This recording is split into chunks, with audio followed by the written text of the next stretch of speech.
CJ McCollum, by the way, joining us, sitting in Stephen A's seat today. Welcome, CJ. Great seeing you. I'm going to start with you on this one. Should the Sixers offense go through Harden or Embiid in Game 3?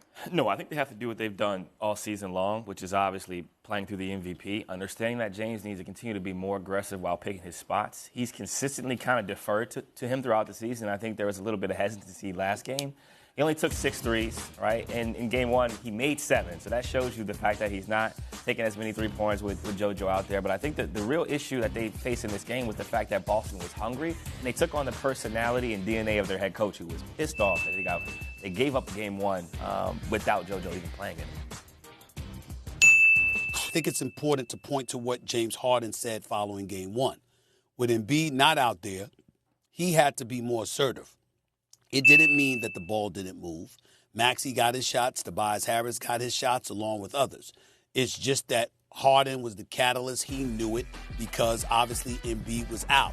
I think in Game 3 and beyond in this particular series, even though Embiid is going to do his thing and you want to make sure that he has an opportunity to do his thing, I do think you need to explore more what the Sixers can be. When Harden is being more assertive, it doesn't always mean scoring, just aggressive, looking to create opportunities for himself just as much as he's looking to do it for others, as opposed to being deferential. It doesn't mean that he takes more shots than Embiid. It doesn't mean that Embiid isn't assured of getting his. But I do think that from a personality perspective, there's nothing wrong with tweaking it a little bit and encouraging an elevation of assertiveness and aggressiveness. So the Philadelphia 76ers could go at Boston a little bit more. That's just my thinking in the whole process. I think I'm peeling off of what we saw in Game 1. I think that's a strategy that has the potential to work, particularly even with Joel Embiid on the floor. I think the real issue's got to be centered around aggressiveness. You talked about James Harden need to be more aggressive. I think he knows that. He realizes that. I think that third quarter is what really changed the game in this Game 2 matchup against the Boston Celtics, and I think it was the mentality. What scares me in this series, if I'm a Sixers fan, is the fact that Jason Tatum was 1 for 7. He had 7 points, and they still won by 30. And I think Jaylen Brown feels like he's got to take the defensive challenge. He guarded James Harden on, I think, 28 possessions and held him to basically 1 field goal or 1 point, essentially.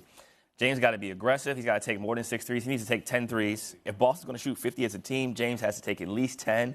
5 of them probably coming off the dribble, maybe 7 coming off the dribble. And he has to be more aggressive. And that doesn't mean taking shots away from JoJo. That means getting downhill, making plays, similar to how he did in Game 1. Well, listen, the bottom line is this. They got annihilated in Game 2 with Jason Tatum only scoring 7 points. Jaylen Brown continues to excel in the postseason, usually superior to what Jason Tatum does on a consistent basis.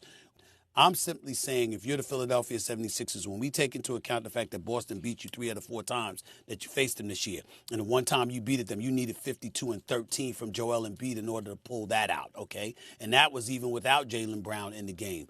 I'm taking all of those things into consideration, and I'm saying, listen, Boston seems to be Philadelphia's kryptonite. They seem to be that one team that potentially has the 76ers numbers. When we saw a difference was when James Harden went berserk in Game 1. Ride that wave to some degree. See what it could it could present for you. There's nothing wrong with it because nothing else has really worked.